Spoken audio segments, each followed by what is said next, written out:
توفت أسطورة وملكة موسيقى الروك المغنية الأمريكية تينا تيرنر عن عمر 83 عام، وتنشر خبر الوفاة عبر حسابها الرسمي في إنستغرام. وجاء في البيان: بحزن كبير نعلن وفاة تينا تيرنر. واعتبر البيت الأبيض وفاة الأيقونة تينا تيرنر خسارة هائلة.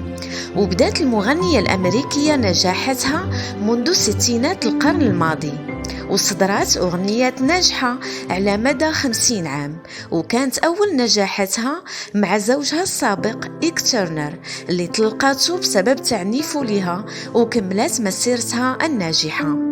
عام 1986 دخلت سيرتها الذاتية آي تينا قائمة الكتب الأكثر مبيعاً، وكشفت من خلال كتابها عن تفاصيل مثيرة بشأن تعرضها للعنف الأسري أثناء زواجها الأول.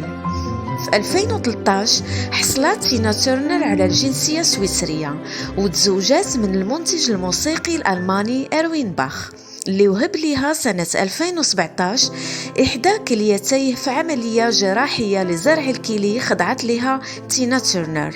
في سنة 2018 توفى ابنها الأكبر غريغ على إثر انتحار، وفي 2022 توفى ابنها روني من مضاعفات السرطان.